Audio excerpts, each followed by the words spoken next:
Do you want to make one of these impressive cakes that can stand on their own, but you've no idea where to start? In this video, I'm going to show you how. This is actually the second part of the video, where I show you how to make Sulley from Monsters Inc. from cake. The first part explains how we can make a standing cake structure. I've made a separate video that covers that part because I think it'd be really valuable for making other kinds of cakes and not just Sulley. So in the first part you can see how to make a board fit for a standing cake, how to make a template that will suit your cake so you can get all your sizes and shapes accurate, and then how to measure, cut your rods, where to put your cake card, and everything else that you might need to know about making a standing structured cake. So head on over if you'd like to see part 1, and if you're just interested in the cake part, then stick around and see how I made Sulley from Monsters Inc.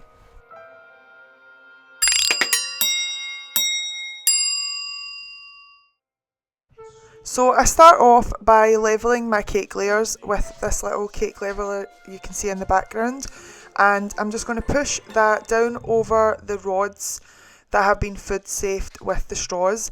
I will cover it in a layer of buttercream, and then I will pipe a barrier of buttercream around the outside of the cake to hold some jam.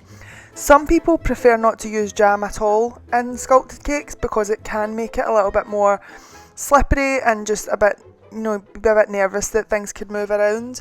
But what I do is I try and just make sure I pipe the barrier where I know I'm going to carve cake away. So like you can see here, this barrier is coming across sort of like 3/4 of the way across the cake layer as opposed to all the way around, because I know I'm going to carve that section of cake away and that's going to make it look like his rounded sort of belly part. So yeah, I'm not going to put jam there because it's a waste, and if there is no barrier for that cake that's coming down on top, then it will slide about and it'll just be a nightmare. So we're going a little bit out of view here. I need to adjust the camera angle so you can't quite see that top layer, but I'm just going to check with my template to make sure the cake is coming high enough and everything's sitting round about where I want it to sit. So I will move the camera angle in just a moment, but I wanted to keep this bit in just so you can see where I'm cutting off that top part. That's where I'm going to put the head later, and then the idea is that it will look like he's like hunching his back over. Okay, so finally adjusted the camera angle and I've started carving away some of this cake. So I'm just showing you here with my knife what shapes I'm trying to create. I know it's not easy to see, but basically I want to create the look of a low down tummy. So I'm carving from the second layer down to the first in a slope, so there's nothing coming off the first layer of cake. The top 2 layers I'm taking a fair bit away so that you can see that it's got a bit of a wider area at the bottom for the tummy. I've taken a huge part of the top layer off at the rod because this is where I'm going to slide on his head, and then I'm turning it round and I'm really rounding off that top layer, and those are going to look like big sloping shoulders because he's hunching over when he's in this scary pose. So those are pretty much the shapes I'm trying to create. It's not a really complicated shape. Other than that, I'm just sort of neatening everything up. I'm taking off some of the outside edges of the cake, and then I'm just going to cover the whole thing in ganache. The most important thing I would say with a sculpted cake when you're creating the shapes is to remember that when you're finished carving, you're still going to add ganache and then sugar paste. So sort of bear in mind that the shape you're trying to create and the size you're trying to create is going to be, you're adding to it. So the cake itself should probably be just a little bit smaller than what you imagine it to be when it's done, if that makes sense. If you were to try and make the shape of Sulley or anything else just from cake, by the time you've added your ganache and your sugar paste, it's going to be too big. So this is where we're at now. I've got everything all neatened up. We've just added white chocolate ganache all over and smoothed it all out with my flexi smoother. I'm going to leave the ganache to set a little bit and go a little bit more firm while I make the Rice Krispie treats. So to do that, it's a mixture of marshmallow and Rice Krispies, and I'm just doing the same amount of each, and that gives for a nice strong treat. So I've got 200 grams of marshmallows and I'll put that in the microwave for 30 seconds and no more. That will melt all the marshmallows. They're really, really hot, so don't touch them. And then I'll just put the bowl back on top of the scale and I'll measure 200 grams of Rice Krispies. And then you just want to take something that's a little bit non-stick, like this silicone spatula, and mix them together. They will still stick. They are the most sticky substance known to man, which is good for, you know, edible glue and what we're trying to do with this stuff, but it is, yeah, it's a nightmare to work with. And you should probably use a bigger bowl than what I did because it's going everywhere. Best thing to do once it's cooled down a little bit and you've mixed it with your spatula is to just use your hands. Gloves can be helpful and I would definitely recommend using some butter, and you want to just make sure it's really well combined and compress it tight to give it its strength. Moving back over to the cake now, and I'm going to add another coat of white chocolate ganache. This time I'm focusing more on areas that I want to bulk out a little bit and just exaggerate the shape more. So I want to give him a more exaggerated tummy and sort of little peck shapes up top on his chest. So I've added more ganache there and I'll smooth that out with my flexi smoother before I put the paste on. And then I'm just going to take the straw off the dowel up where his head will go, because I think his head will need a little bit more support. So I'm taking that straw off.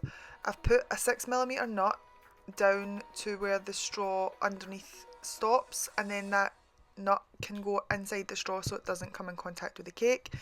I've got another repair washer that I just showed you a moment ago, and I've covered that in the aluminium tape, and I'm putting another washer on top of that.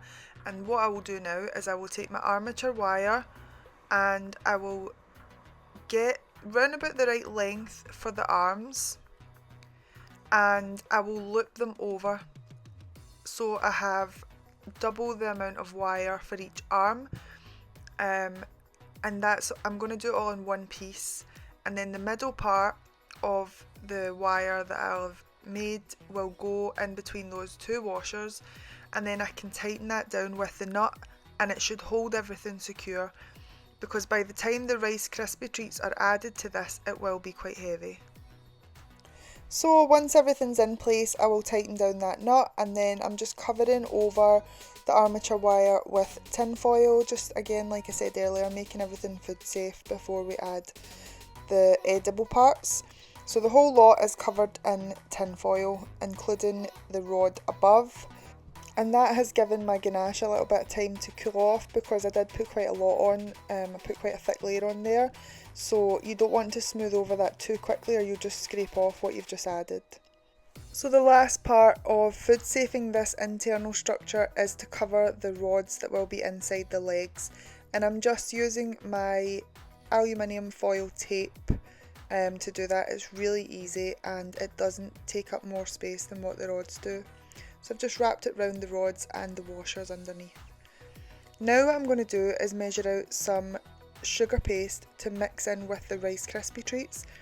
What this does is it creates a much more solid Rice Krispie treat than what it would if it was on its own. It really hardens up the mixture.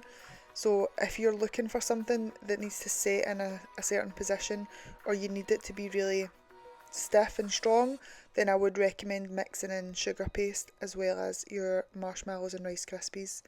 I've added about 550 grams worth of sugar paste to the mix that I had made earlier. And then as you can see, I'm literally just kneading it like I would if it was bread. So I'm going to start attaching some of these Rice Krispie treats to the structure and start to bulk underneath the rounded sort of belly area and then the legs. I'm putting some ganache on the underside of the card, which will really help the Rice Krispies to stick to that. And then I'm just going to take a big dollop of the Rice Krispie treats and literally just wrap it around the rod and squeeze it tight until it starts to stick to itself, and then you can start to sculpt the shape that you want. Once I've got the Rice Krispies on the leg areas, I'm going to put them on the arms. And like I say, just adding some ganache to where you're sticking them will really help it to adhere. And I'm just taking the exact same technique of sort of adding to what I've got already. rather than trying to make a big long arm, I want to build this up piece by piece. And because this mix is so sticky, you can do that. I'm now just trying to shape the hand a little bit more, because I know that I want to have it looking like it's in a sort of claw shape for that scary pose.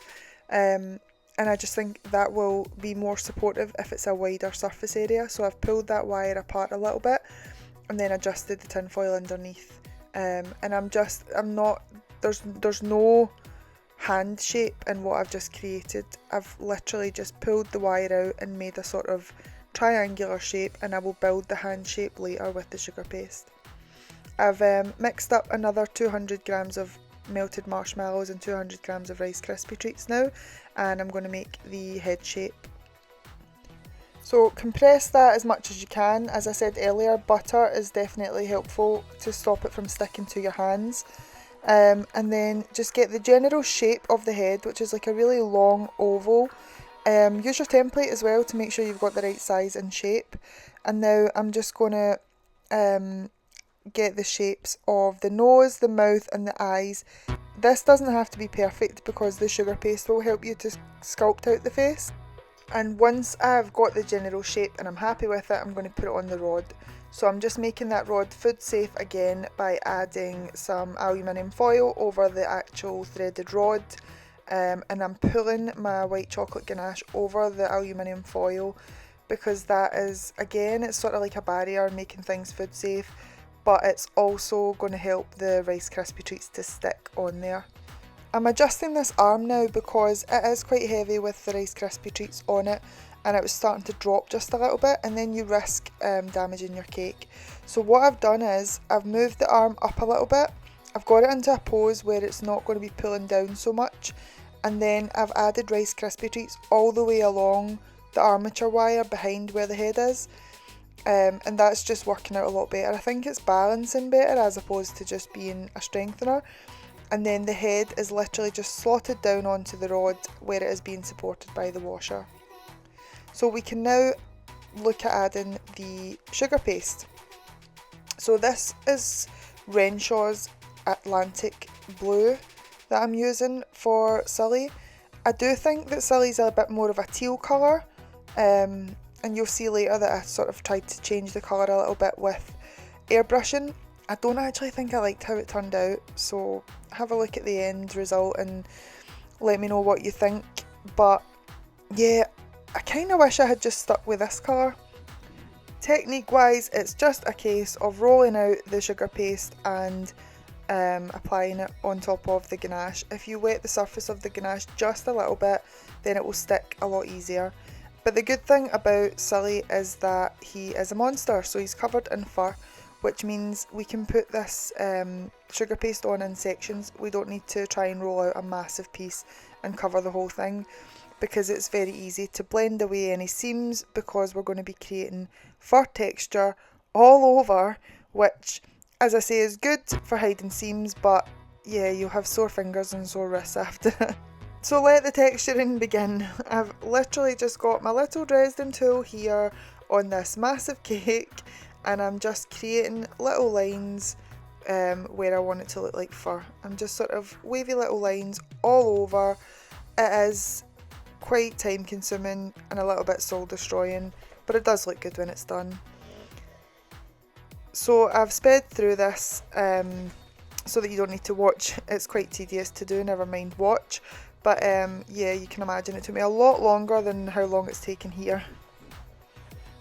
To give you an idea, I've currently got my video sped up 3000%.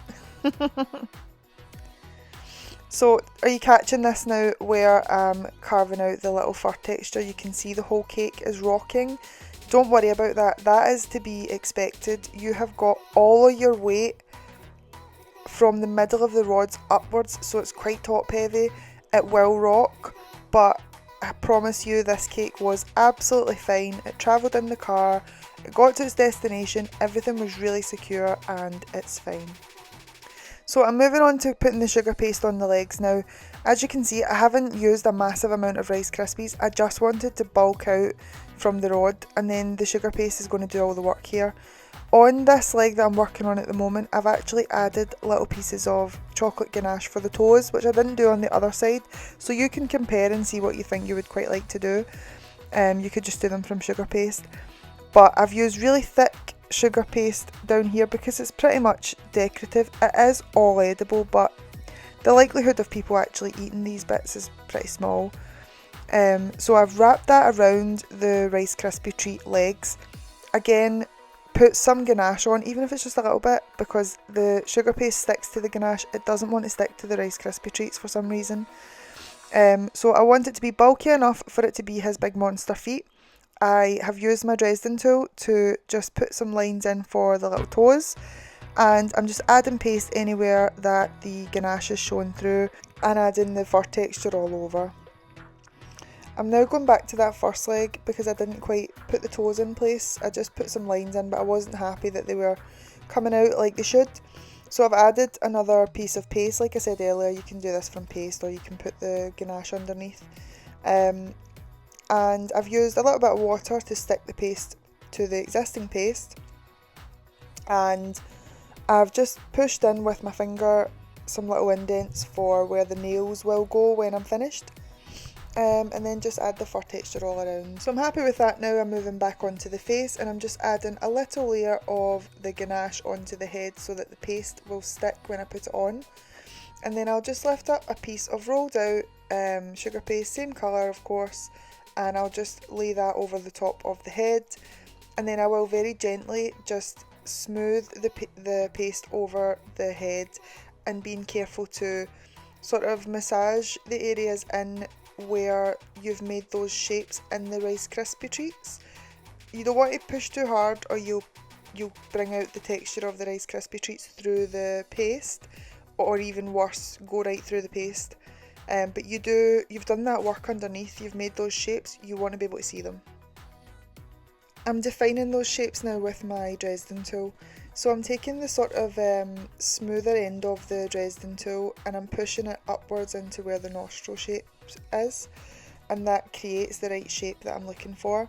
And then I'm taking the same end and I'm just pushing around the inside of the mouth and I'm just defining where the lip will start. So I'm just making a little bit of a line and then I'm going to smooth that inside and just cut away, and I'll just come back to that later with the black paste in the mouth parts. I've added a little bit more paste underneath the chin here because I wanted it to look a little bit more furry, and then I'll go back up and I'm just defining the lips again. So I've got the smoother end of my Dresden tool and I'm just outlining where I want the lips to end, and then I'm just going to shape them with my fingers and smooth them out because I don't want it to be a very pronounced lip. I just want you to be able to see where it's starting and finishing, because that's going to define the smile. Otherwise it's going to look more scary than happy sort of Sulley expression, because obviously Sulley is a monster and he's in a scary pose, but he's not a vicious monster. He's supposed to look happy and cheerful. So I've got black sugar paste here and I've just put that in the mouth area and I've left a little section out where the tongue's going to sit. And then I mixed up some red Saracino modelling paste with just a tiny amount of black because I didn't want it to be bright red. And I've just sort of shaped it like a sort of oval. I've used the smooth part of the Dresden tool to put that sort of line down the front of the tongue. And then once I've placed it in the right position, I'm just using my finger to outline where I'm going to cut away so that the tongue looks like it's sort of behind the lip, and then back to texturising the fur all around the face. I'm using my fingers to define the shape of the nose, and then I'm going to start on the eyes. So I'm adding a little bit of water first and then I'm going to add in the white modelling paste that I've made. I am making the shape before I try and put them in, so I'm trying them first. It's probably best to do this before you put the water in because it can get a bit sticky, but as you can see they are coming in and out pretty fine, but I did make them too big to start with. So I was just starting to create a sort of eyelid shape and then I felt, yeah, it's far too big and bulging too much, so I've taken it back out, made that one a little bit smaller, and then I've added some little eyelids. These are just small pieces of paste that I've rolled out a little bit, and then I'm just shaping them to how I want them with my tool on the face. I'm smoothing around the bottom, and then I'll make it a little bit sharper as it comes up onto the white part of the eye. You do need to be careful if you're doing this part exactly the way I've done it, because I do feel he looks a little bit more angry than I want him to look, and I think that's because his smile could maybe be a little bit bigger, and his eye is maybe scrunched. That one that's sort of pointed in the middle is maybe scrunched a little bit too much. So yeah, maybe if those were a little bit softer, it would be a better expression for this character. But yeah, the general shape is right.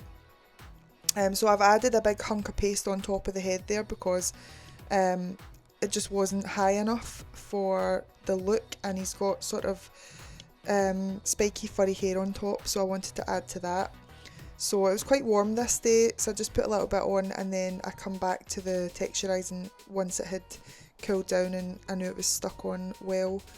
And then I've got two little chunks of paste for the eyebrows, and on one side you can see it sort of folds round, so you do want to create that shape. You can do it with your modelling tool, and that will look like he's sort of like a furrowing of the brow. But again, always remember as you're working on this face that he is supposed to look happy. He's not supposed to look vicious and scary. So I think he does look a little bit scary at the moment. It does soften by the time it's finished, but again, if I could go back in time, I would change a few things and make him look a little bit softer and a little bit more cheerful. So you just saw me looking at my phone there. I'm constantly looking at the image as well as the template, just to make sure I get the expression right, and get all the shapes right so that it looks like the character I'm trying to create. For the teeth, what I chose to do was roll out a big piece of white modelling paste. I've made it thinner in the area that reaches the corner of the mouth and thicker in the front, and this creates the illusion that the teeth are going backwards into the mouth like they do naturally, but obviously that's not the case. This is a flat surface, so that's what that helps to do. And then rather than putting the pieces of paste in for each tooth individually, which would have taken longer and just been a little bit soul destroying, I've just gone round with the sharper end of my Dresden tool, and I've pushed in where I want each tooth to be separated, and I've also rounded them. They're sort of like between being pointy and roundy between sort of pointed and a bit rounded when you look at the picture. I've used black edible dust on the edge of his tongue at the back there to create the shadow, which gives it more dimension. Best thing to do is probably do that before you add teeth, so you don't get black dust on your white teeth. So I made sure to do it before I added the bottom teeth, and I was careful enough not to do it on the top, but probably best to just do it before you add any teeth at all. And then he has two big pointy sort of incisors down the bottom, so those are just separate pieces of paste. And then again, I've just got a long piece of paste for the bottom teeth, and I'm just repeating the same process of separating those with my Dresden tool. The bottom teeth were a little bit pointier though than the top, so I did use my knife to just cut little triangles out along between each tooth as well. Okay, let's talk this mess. So it's sort of debatable about whether you would include this in a YouTube video and whether others would show this sort of stuff, or whether they would just show the finished product and how it looked and how fabulous it all went. But when I was working on this, the arm was drooping and I just was not happy with the positioning of it, so I just ripped it all off. So the sort of shoulder area, I pulled off the Rice Krispie treats. I pushed the arm upwards so that it was less likely to droop down, and then I used my Rice Krispie treats to bulk up the area where the shoulder would be, so that it would look more like his shoulder was coming over the top of his back and he was in that sort of growling pose, as opposed to arms being separate out from the body and more likely to just drop down altogether. So that's what I did. That's what you could do if you were having a similar problem. And it is messy, it doesn't look great, it doesn't look very professional, but these things do happen when you're making a cake, and I do think that it's more helpful for someone who's watching this to try and learn how to make a sculpted cake to see these mistakes or even just these problems that we encounter and then figure out how you could potentially fix them, than to just see everything going perfectly all the time. Again, let me know what you think. I would also add that I think this happened, I think I was having so many problems with that one arm, because of the positioning of the rod. So the rod that I attached the armature wire on for both arms was over to one side, it wasn't central. So the arm that was dropping, the wire was longer on that side, it was having to travel further, if that makes sense, away from the position of stability, which was the rod. So the longer your piece of wire is and you're putting weight on it, the more chance it is it's going to drop. If I had made this structure to have the rod right bang in the middle, I think the arms would have been a bit more secure. But I wanted to create this pose, so I did what I did, and it worked out fine in the end. So I've moved on now to painting the eyes, which this is one of the parts that I love to do, because the more time that you spend painting eyes, using paste on the eyes, all these different things, it just totally brings your character to life. Like right now you can see that the eyes were a little bit cross-eyed there, so I've painted more purple on the side, and that balanced it out. Did you catch that? Did that make sense? So those were edible dust mixed with the Culprit dipping solution that I always use, and I've left that to dry while I go and work on the purple spots and his little horns. And then I did go back later and add the white highlights, which are my absolute favourite parts to do, but I've not captured that here. And then the last part of this is to fix on his little horns, and it's just water. This is white modelling paste in the shape of a horn. I've put some little ridges on and attached it with water, and this is pretty much the finished result. This was before I airbrushed it, so pay attention here and look at the next picture and tell me, what do you think? Should I have left it alone? Was this good enough? Or do you like the next image, which is the final finished product? I've added all the nails onto it, and I tried to make him a little bit more teal, but yeah, I really feel like I kind of messed it up. I feel like I should have left it alone. I shouldn't have airbrushed it, but the nails look good. So anyway, what do you think? Did you like this video? Let me know in the comments if you would try making a cake this complicated, this big, and please subscribe to my channel.